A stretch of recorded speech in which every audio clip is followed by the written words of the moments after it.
اور جانے والوں کو عبرت آنی چاہیے تھی کہ جا کہاں رہے ہیں۔ 1980 سے لے کے 1979 میں جب مارشل لاء لگا تھا تو وہ لوگ جنہوں نے مٹھائیاں بانٹی تھیں ان میں نواز شریف صاحب کی فیملی بھی شامل تھی۔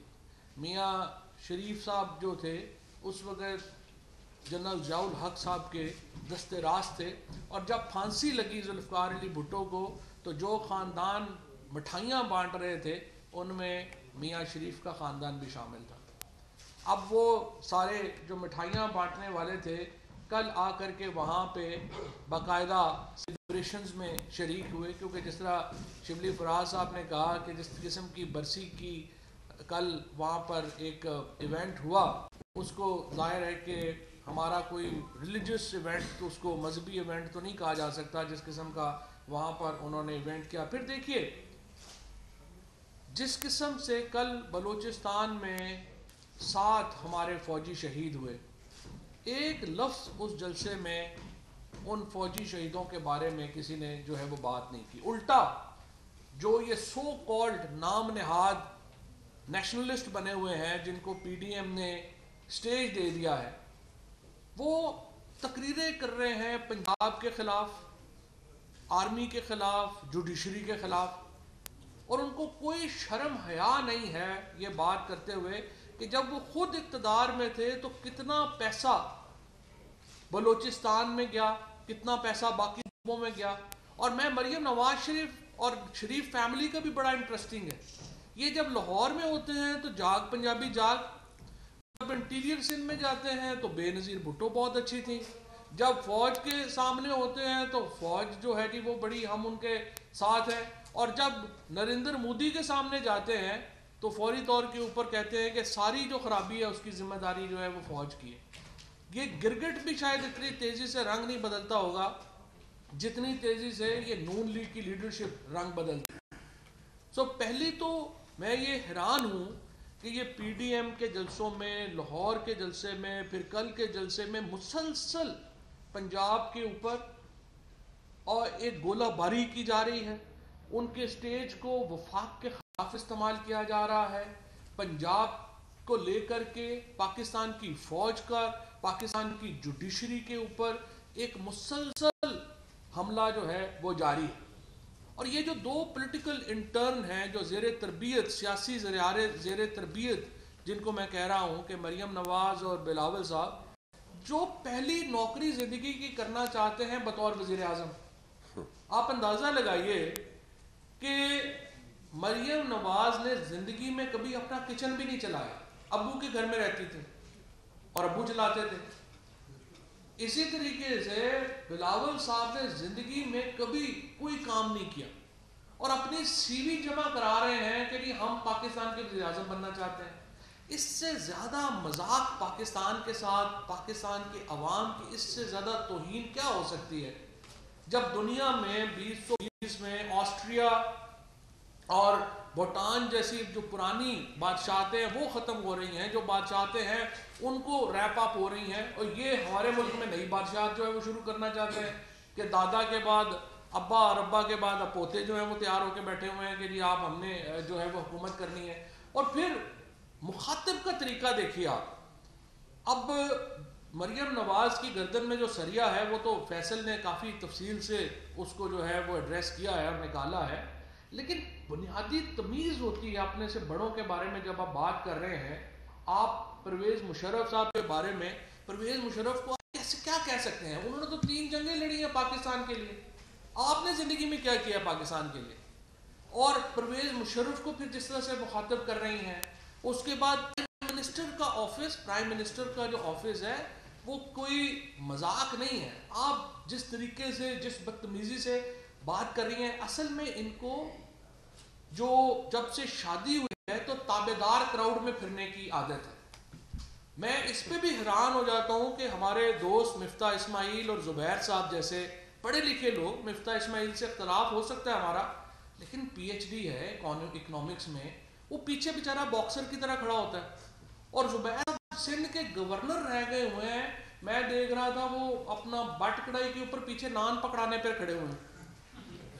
حیران کن ان لوگوں کا، ان کا رویہ دیکھیں شاہد خان عباسی صاحب دیکھیں ان کی جو تصویر آئی وہ بیچارے جو ہیں وہ مین ڈور کے باہر ہاتھ باندھ کے کھڑے ہیں کہ کب مریم بی بی نکلیں گی تو میں دروازہ کھول سکوں گا.